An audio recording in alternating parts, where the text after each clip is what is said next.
No one is born hating another person because of the color of his skin. People learn to hate. They can be taught to love. For love comes more naturally to the human heart. Well, first I want to say I'm really humbled and honored to be here celebrating Nelson Mandela's life and legacy with everyone in the room tonight. Who knew how the universe was going to work things out that we'd be here seeing this movie on the night that Madiba passes into eternity. So we're in a very unique space, and so thank you all for being here. Thank the Weinstein Company for their work and the folks who helped put this event together.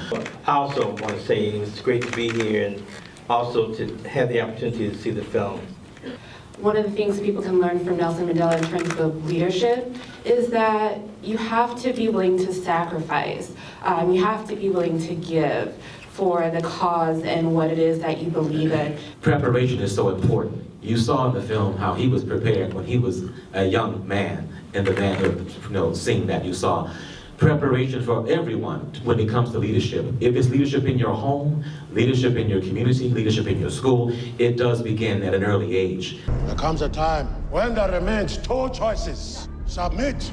This is your final warning! Or fight!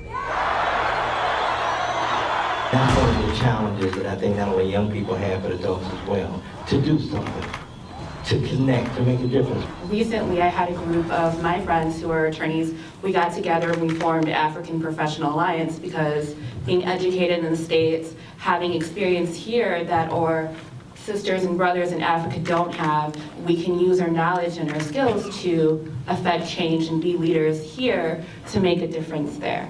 The world literally stopped a few hours ago, if you really understand how deep that was, to take a moment to pause for Madiba, for Mr. Mandela. And I just hope that people take away that every life has a purpose, and you can come from really humble beginnings like Nelson Mandela did and have an idea and build a community around that idea. It takes community, it takes a lot of us, it takes us standing up.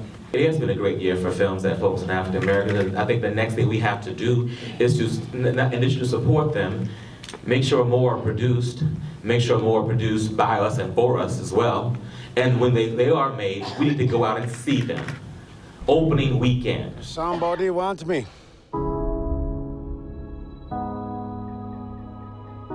The sentence will be life imprisonment. The sea wants to kiss the golden shore.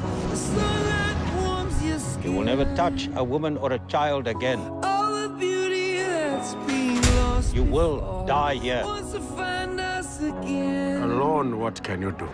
Together we have power. We saw how Nelson Mandela's career evolved, and that he was a person who was definitely a litigator. He was an agitator, and of course he was a peacemaker as well. But it's in not giving up.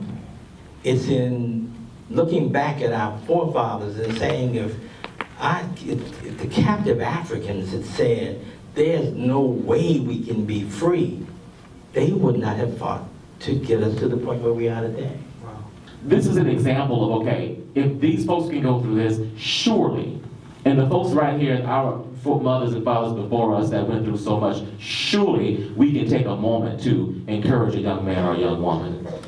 I really hope that a whole lot of people fill the theaters. I hope you guys help that happen and make sure that your children see this film. You have to do something. First thing you got to do is go to the movie theater on Christmas Day. I know I tell your friends to go Christmas Day, whoever, and help spread the word. The accused are responsible for acts of sabotage with the intention of overthrowing the government. Nelson Mandela, do you plead guilty or not guilty? My lord, it is not I, but the government that should plead guilty. The more they oppress us, the harder we fight. Freedom, it is an ideal for which I am prepared to die. Shall we begin?